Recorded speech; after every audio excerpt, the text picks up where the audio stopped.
guys, Zach from Kubota Lynchburg here. Wanted to talk to you guys about a very commonly asked question, cab versus ROPS or open station model. So behind me you can see the cab model, so we're going to talk about that first and go into the pros and cons of why you should purchase a cab tractor or why you should purchase an open station model. There's actually a lot of different pros and cons for each model. So starting with a cab, obviously comfort. Comfort is your biggest thing on a cab model. You've got heat, you've got air conditioning, you've got defrost, windshield wiper, very comfortable deluxe, it's fully enclosed.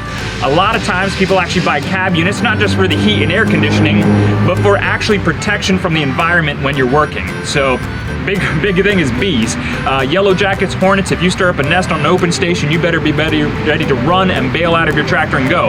With a fully enclosed cab tractor, you don't have to worry about that. It's sealed off, whether it's bees or yellow jackets or anything else, you don't have to worry about that. And it reduces the amount of dust and pollen that you're gonna intake on the daily.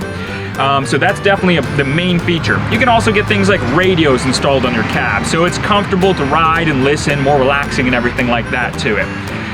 Some of your cons to a cab are going to be price is always a factor. You're probably $6,000 to $10,000 more for a brand new cab tractor versus an open station.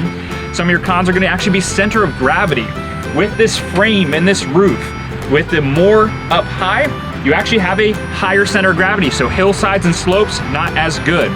Your fuel economy isn't going to be quite as good with the additional weight.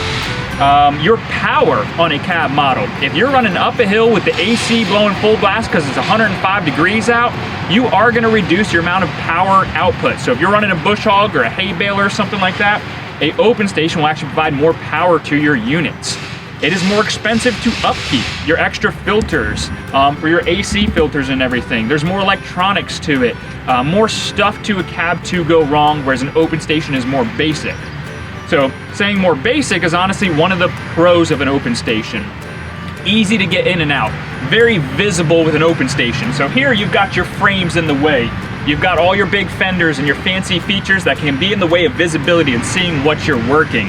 And it's more to damage. You break this glass, you're talking $350 for just the glass and the seals itself to replace it. Open station doesn't have that problem. An open station is lower to the ground, lower center of gravity. Again, it's way cheaper to buy an open station, but not as comfortable. We will probably sell maybe 8 to 1 open stations versus cab, a lot of time due to the price point.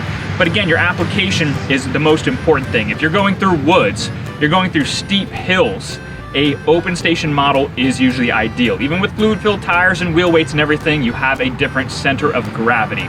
So when you're considering cab versus open station, don't just look at the price. Look at what's going to be the best application. Am I going to be able to break the glass? Am I going to need a lower center of gravity? Am I worried about the price of service over the years? Many things to think about when you're looking at a cab versus an open station and considering what is best for you. As always, talk to the sales guys, talk to your local dealerships. They can give you pros and cons just like I can. Figure out what the best model is for you and why you should pick one versus the other.